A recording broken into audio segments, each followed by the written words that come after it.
الحمد لله وكفى والصلاة والسلام على عباد الذين اصطفى وما بعد فأعوذ بالله من الشيطان الرجيم بسم الله الرحمن الرحيم قل إن كنتم تحبون الله فاتبعوني يحببكم الله ويغفر لكم ذنوبكم ويغفر الله غفور رحيم وقال رسول الله صلى الله عليه وسلم من أحدث في أمرنا هذا ما ليس له فهو رد أخرجه البخاري ومسلم نقش قدم نبی کے ہیں جنت کے راستے نقش قدم نبی کے ہیں جنت کے راستے اللہ سے ملاتے ہیں سکھا کے جیسے کہ آپ حضرات کے علم ہے کہ ربیع الاول کا مہینہ ہے اور ہمارے ملک میں ربیع الاول کے مہینے میں بدعات کا ارتکاب بہت زیادہ کیا جاتا ہے دیکھیے ہمارا ایمان ہے کہ آپ صلی اللہ علیہ وسلم کی اتباع میں کامیاب ہمارا ایمان ہے کہ آپ صلی اللہ علیہ وسلم کے طریقے کے اور حکم کی اتباع میں کامیابی ہے نہ کہ اپنی خواہش میں آپ کو ایک مثال دیتا ہوں غزوہ موتا کا اور جمعرات کے دن آپ صلی اللہ علیہ وسلم نے صحابہ کرام نے جہاد کی روانہ کیا جن میں حضرت عبداللہ ابن رواحہ رضی اللہ تعالیٰ عنہ صاحب دو صحابہ اکرام نے زید بن حارثہ جعفر بن زیاد رضی اللہ تعالیٰ عنہ سے چلے گئے حضرت عبداللہ بن رواحہ رضی اللہ سوچا کہ سنتے کہ شاید اس جہاد میں وہی شاد کی ہے اور جمعہ پڑھنے آپ صلی اللہ علیہ وسلم کو کچھ نصیب نہ ہو تو وہ جمعے کا دن ہے آخری جمعہ آپ صلی اللہ علیہ وسلم کے پیچھے پڑھ لیتے اگلے دن جمعے کے بعد صلی اللہ علیہ وسلم نے عبداللہ بن رواحہ رضی اللہ عنہ کو غصے ہو گئے کہ میں نے آپ کی اجازت آپ کو نہیں دی دیکھیں نبی نے ناراضگی کا اظہار فرمایا عبداللہ بن رواحہ رضی اللہ تعالی عنہ نبی سے محبت چاہیے تھی محبت تو محبت کی وجہ سے وہ ایک دن لیٹ گئے کہ جمعے کی نماز نبی کریم صلی اللہ علیہ وسلم کی منبر پہ پیچھے کیا کی تھی محبت لیکن آپ صلی اللہ علیہ وسلم نے محبت کو ترجیح نہیں دی بلکہ اتباع ترجیح کیا دی اتباع محبت وہ مقبول ہے جو اتباع ایسی محبت نبی سے ہونا کہ جس میں اتباع داخل نہیں ہے ایسی محبت کا کوئی فائدہ اس کے ہم جو ہے وہ جلسے یوز کر رہے ہیں میلاد کے نام پر کہتے ہیں جی اللہ کے نبی صلی اللہ علیہ وسلم سے محبت ہے لیکن داڑیاں منڈا رہے حالانکہ اللہ کے نبی صلی اللہ علیہ وسلم نے تو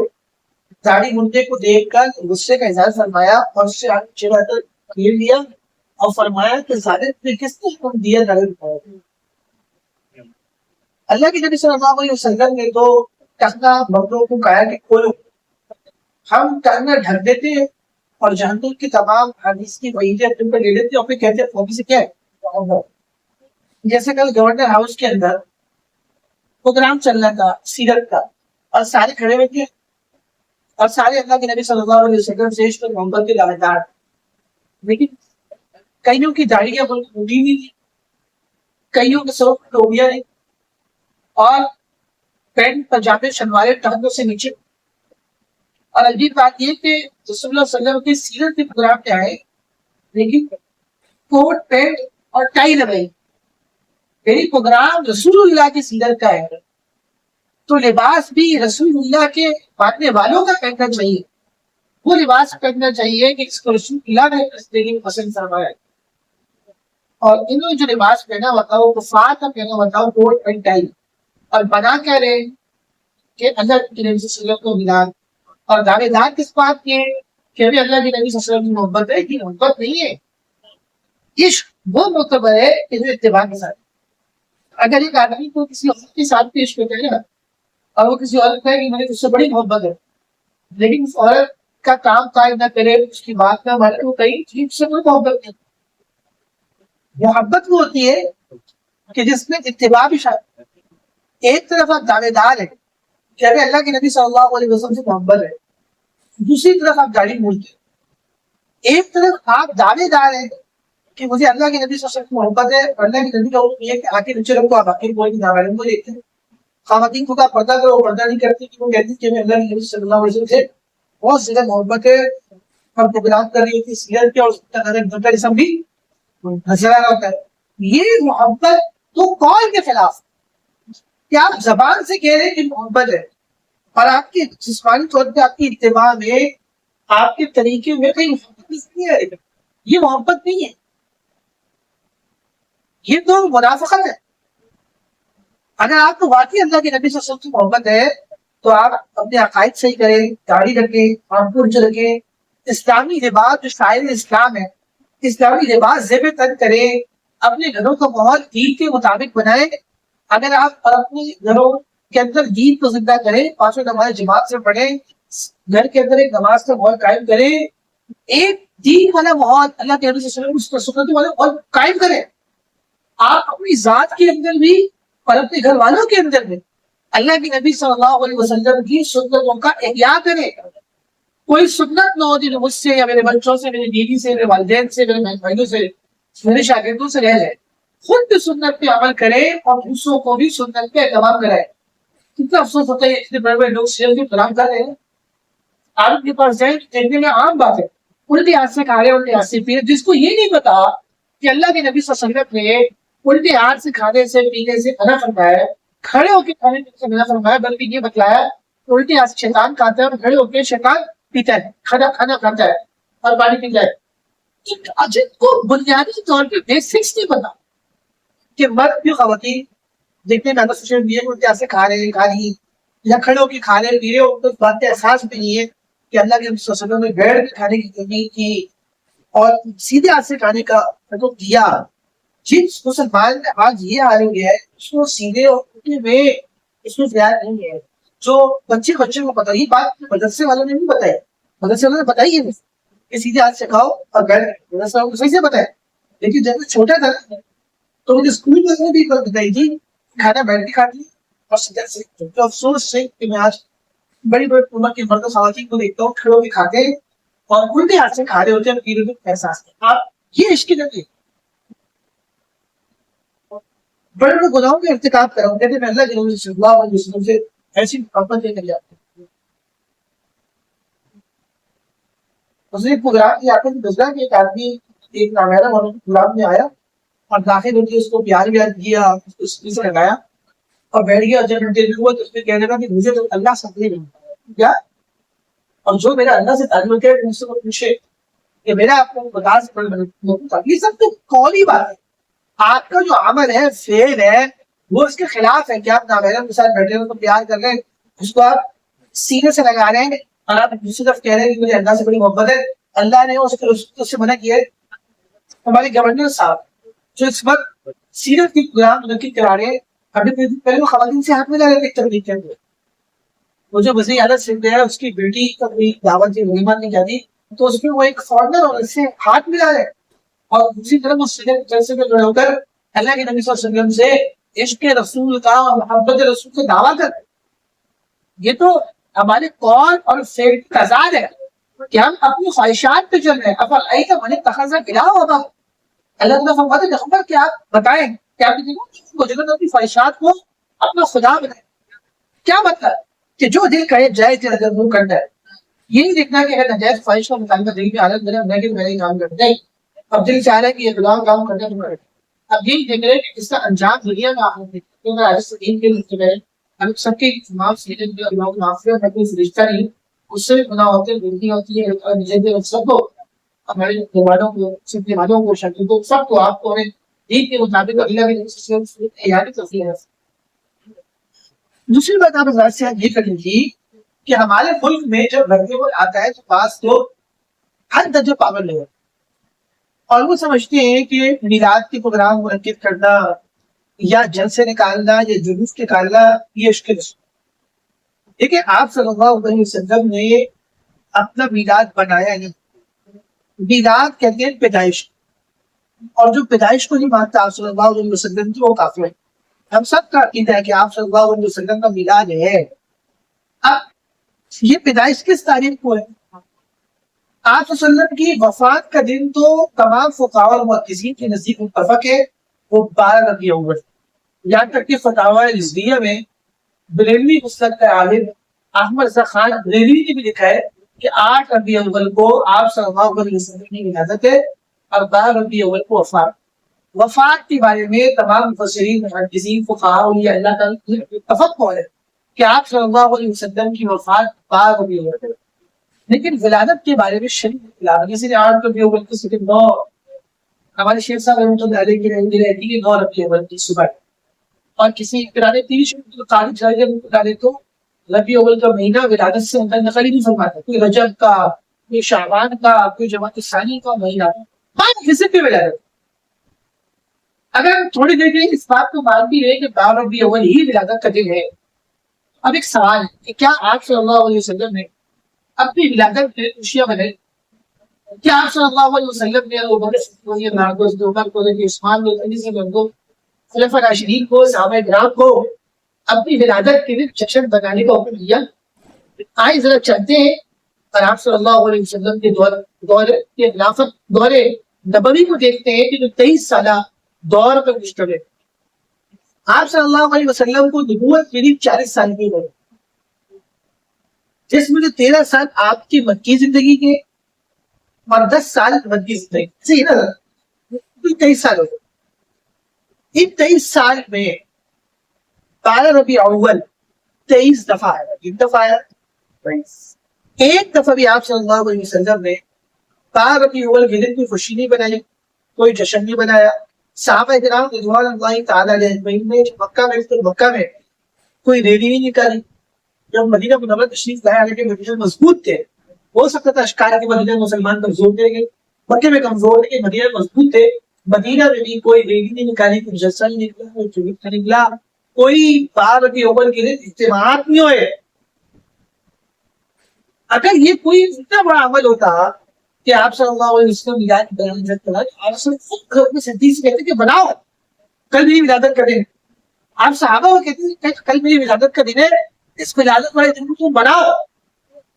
اس کو جشن بناؤ، خوشیاں بناؤ. کچھ بھی ایسا نہیں. آپ صلی اللہ علیہ وسلم نے ساری زندگی 2 عیدیں منائی، ایک عید الفطر اور ایک عید الاضحیٰ. عید میلاد النبی آپ صلی اللہ علیہ وسلم نے ساری زندگی نہیں ہوئے، ایک دفعہ نہیں ہوئے. صحابہ کرام نے ایک دفعہ نہیں ہوئے. یہ جھوٹے ہیں، مکار ہیں، دروغگوئی ہے. اسلام کے اندر صرف 2 عیدیں، عید الفطر اور الاضحیٰ. صحابہ کرام 2 عیدوں کو جانتے، تیسری عید کوئی نہیں جانتا. دیکھیں میرا ایک سوال ہے غریبی مسلک کے لوگوں سے، بدعتیوں سے، کہ عید الفطر اور عید الاضحیٰ کا حکم اللہ نے نہیں نا بنانے کا، عیدیں آسمان سے آئی ہیں تو ان کے احکام بھی اللہ نے بھائی آسمان سے. عید الفطر کی 2 رکعت، عید الاضحیٰ کی 2 رکعت،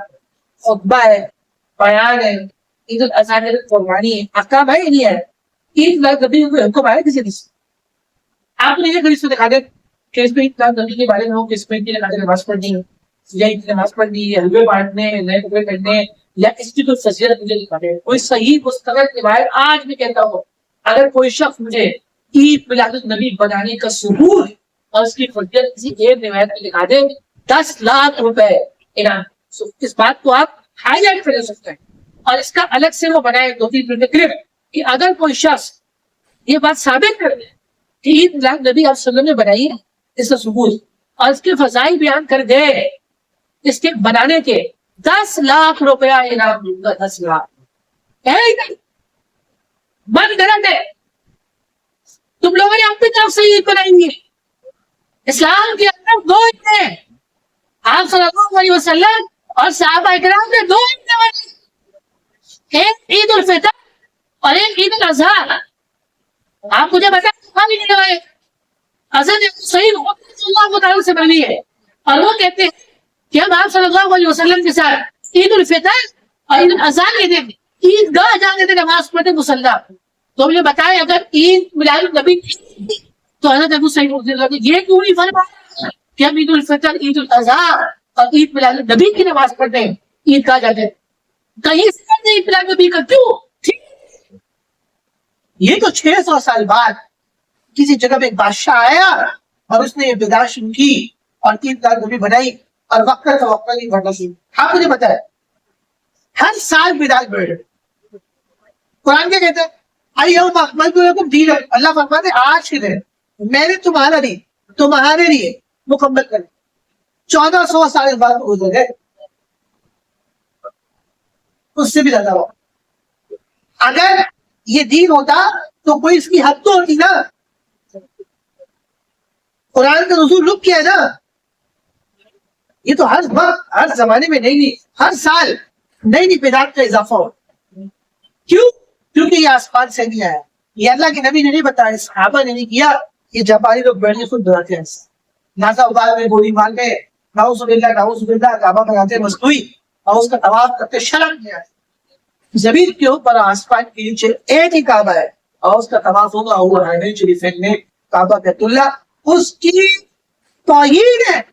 اصل کعبہ کی توہین ہے کہ آپ کہیں کعبہ بنائے. اور بلکہ ایسے لوگ اللہ تعالیٰ نے پہلے بھی عذاب دیا اور آئندہ بھی اللہ عذاب دے. ابراہیم نے یہ تو کام کیا تھا کہ اس نے ایک مصنوعی کعبہ بنایا.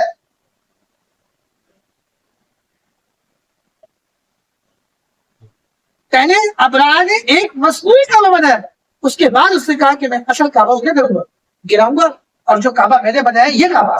تو اللہ تعالیٰ نے اس کو ہار کر دیا, ذلیل کر دیا, ٹکڑے ٹکڑے کر دیا, گل کے سڑ کے منا ہو. اب ابھی اللہ تعالیٰ نے ابراہ اس کے لشکر کو مسلط فرما دیا. تو میرے عزیز بھائی اور بہنوں, اور جہاں تک ابتدائی کی توسل بات چاہیے, عید میلاد النبی کا کوئی وجود اسلام میں نہیں. یہ دن عید کا میلاد کو ہم مانتے ہیں, لیکن میلاد بنانا, جشن کرنا, پروگرام کرنا, اس کا کوئی وجود اسلام کے اندر نہیں ہے. یہ دنیا جائز نہیں. اور اس دن حلوے پکانا, کھیرے پکانا اور وہ پکا کے بانٹنا, یہ سب بدعات ہے, خرافات ہے, اسلام کے اندر سے. اگر یہ کوئی اتنا بڑا عمل ہوتا تو حضرت ابوبکر صدیق رضی اللہ تعالیٰ کا 2.5 سال دور خلافت تھا, اس میں 2 دفعہ ربیع الاول حج بنایا گیا. حضرت عمر کے طویل زمانے خلافت میں نہیں بنایا گیا. حضرت عثمان, حضرت علی, حضرت علی معاویہ, حضرت علی اس وقت 8 سال کا دور خلافت تھا, اس میں نہیں بنایا گیا. کتنے بزرگ قائدین تشریف لائے, پیرانے پیر شیخ القادر جیلانی رحمۃ اللہ علیہ, حضرت داتا گنج بخش رحمۃ اللہ علیہ, حضرت بہاؤالدین رحمۃ اللہ علیہ. اتنے اولیاء اللہ ہے, کسی نے نہیں بتایا. کیا ان سب کو نہیں پتا تھا؟ اس زمانے جاپانی قسم کے ورلڈ کمپنی کے لوگ آگے, ان کو پتا. اب تو باقاعدہ چھٹی بھی ہوتی ہے پورے پاکستان میں, اور باقاعدہ وہ کوشش کرتے ہیں کہ اس کو عید کتنا بنایا جائے. ٹھیک ہے کہ جس دن بھی آپ سے کی ولادت ہوئی ہوئی مبارک دن,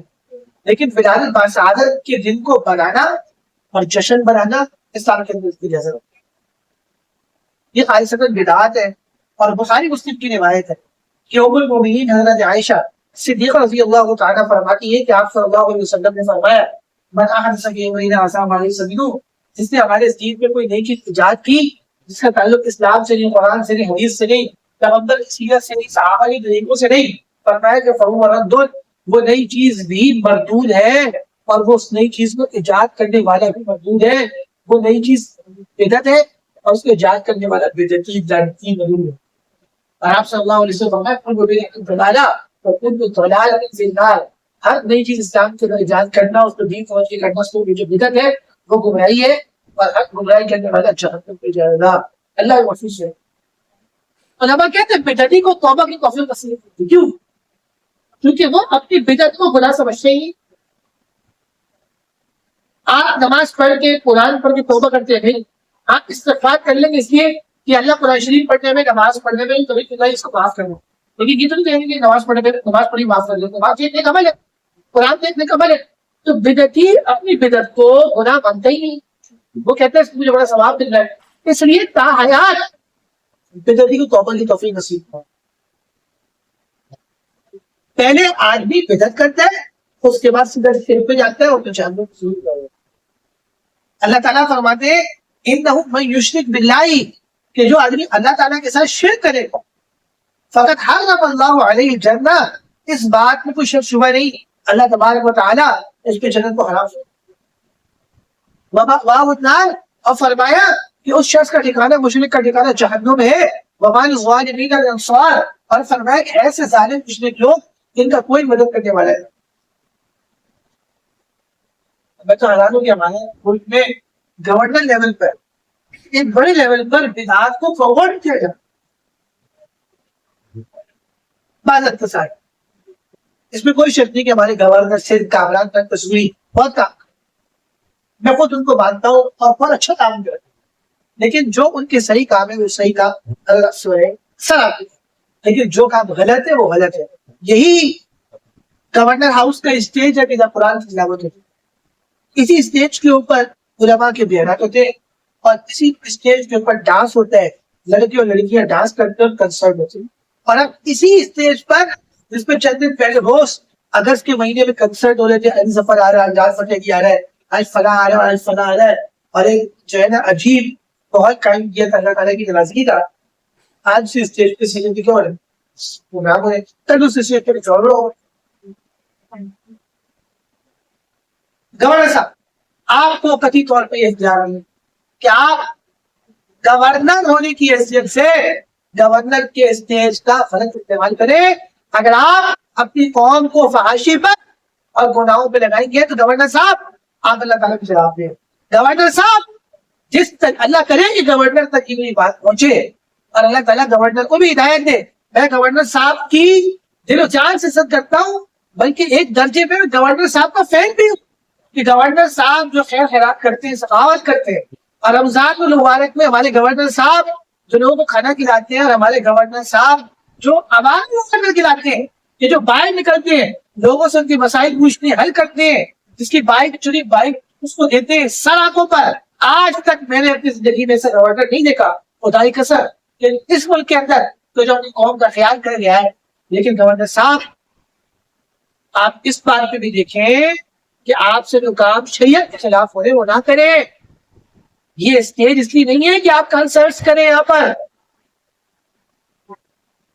یہ اس لیے نہیں دیا گیا آپ کو کہ آپ یہاں میلاد کے پروگرام کو منعقد کریں۔ آپ کا مقام بڑا تو آپ کو کام بھی بڑے کرنے، آپ علماء کے بیان کرواتے ہیں، اچھا کام کرتے ہیں، پروموٹ کرتے ہیں، آپ آئی ٹی کورس کرا رہے ہیں، ہم اس کو پروموٹ کرتے ہیں آپ کے ساتھ کہ آج تک کسی گورنر نے یہ کام نہیں کیا کہ ملک کے نوجوانوں سے اسلحہ ان کے ہاتھ میں لیپ ٹاپ آپ نے دیے، یہ آپ کا کمال ہے۔ لیکن ہم آپ سے درخواست کرتے ہیں کہ اپنی قوم کے لوگوں کو فحاشی کی طرف اور تعصب کی طرف مت لگائیں۔ آپ جو نیکیاں کر رہی ہیں اللہ کی رضا کے لیے کریں، اور کہیں اس میں آپ کو کوئی مفاد اور قوم پرستی کی باتیں نہیں کرنی چاہیے، تو انشاءاللہ اللہ آپ کے اعمال کو قبول کرے گا۔ اللہ تعالیٰ گورنر صاحب کے سلامت ہوتی ہے عطا فرمائے اور ان کو ہدایت، عقل اور رشد بھی دے کہ وہ اللہ تعالیٰ کی نافرمانی کو نہ خود کرے اور نہ قوم کو اس میں لگائے۔ کبھی حال الحمد وآخر دعوانا الحمد للہ رب العالمین والعاقبۃ اللهم صل وسلم على النبي وبارك وسلم وسلم اللهم ربنا آتنا في الدنيا حسنة وفي الآخرة حسنة وقنا عذاب النار اللهم إنك عفو تحب العفو فاعف عنا اللهم اهدنا فيما هديت وهب سبيلا اللہ تعالیٰ سے ہر دین طرف سے کچھ کا سے اللہ تعالیٰ کے اسباب بیت سے بگے سے اور یہ شدید تمام کے پریشانی ختم سے ہے یہ نالے جوانی کے شان اللہ تعالیٰ سے پہلی جگہ پہ شرح سے جانا اللہ کی فضائل ہے یہ جنہوں نے میرے بڑا ادارہ ہے مسجد مدرس میں نے بھی مسائل شریف پاک کی تحقیق سمجھ اللہ سبحانہ و تعالیٰ نے بھی فراہم اور اسی سے انسانی صحیح طرف سے اللہ سے باری پان اسماء اللہ ایک موضوع انسان یا جو اللہ سے کوئی بنا تعالیٰ نے ہمارا جوان کر دیا یا ہمارے ساتھ کی بات جو انفارمیشن نہیں بناؤ کی آپریشن کامیاب فرمائے یہ جگہ